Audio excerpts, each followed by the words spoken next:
नमस्ते प्यारे छात्रों। जो यूजीसी नेट हिंदी के लिए जो उपन्यास दिए गए, आज हम उनका प्रकाशन वर्ष सुनते हैं, समझते हैं। पहला जो उपन्यास है देवरानी जेठानी की कहानी।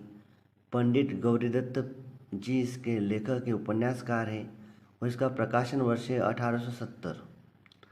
अगला जो उपन्यास है उसका नाम है परीक्षा गुरु और इसके उपन्यासकार हैं लाला श्रीनिवास दास जी और इसका प्रकाशन वर्ष है 1882।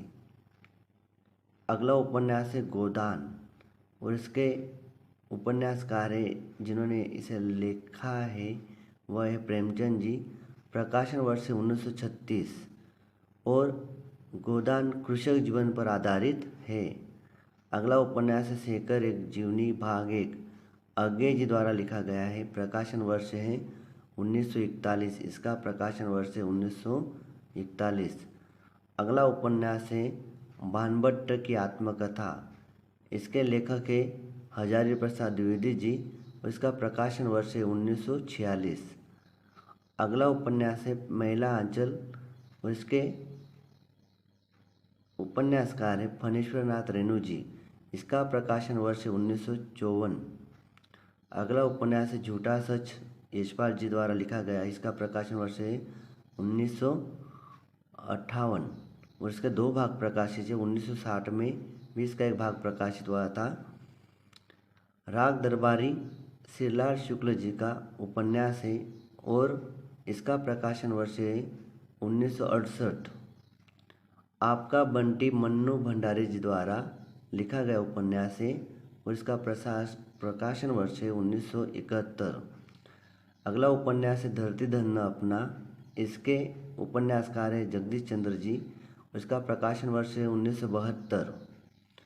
तमस उपन्यास के उपन्यासकार है भीष्म साहनी जी, उसका प्रकाशन वर्ष है 1973। अगला उपन्यास है मानस का हंस, अमृतलाल नागर जी द्वारा लिखा गया है। इसका प्रकाशन वर्ष है 1973।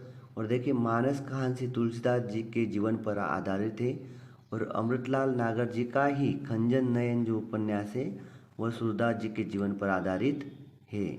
इतना आप सभी को याद रखना है और ये प्रश्न बहुत बार एग्जाम में आ चुका है।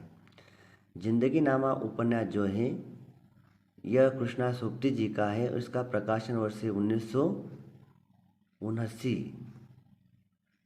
आगे देखिए हिंदी के उपन्यासों का प्रकाशन वर्ष वापस एक बार बता रहा हूँ मैं आपको।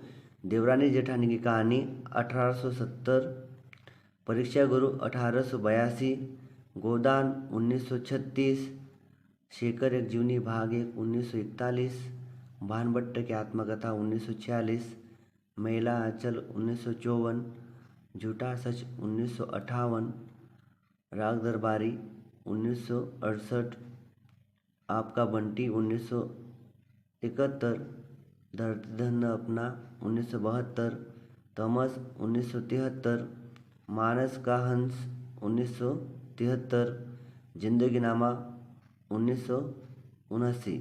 देखिए दोस्तों उपन्यासों पर बहुत सारे प्रश्न आते हैं, मिलान कीजिए, या उसके बाद पात्र आते हैं, पात्रों के बारे में पूछा जाता है, या फिर प्रकाशन वर्ष बहुत बारे प्रश्न पूछा जाता है। तो आपको सभी उपन्यासों का प्रकाशन वर्ष याद रखना है, उसके लेखक याद रखना है और कभी कभार ऐसा भी वाक्य आता है कि वाक्य कौन से पात्र ने किससे कहा है। तो देखिए आपको मैंने उपन्यासों के बारे में प्रकाशन वर्ष के बारे में जानकारी दी है। आने वाले समय में और हम अन्य तरीके से और वीडियो बनाएंगे। चैनल अगर आपको अच्छा लगता है तो लाइक और सब्सक्राइब जरूर कीजिए। धन्यवाद।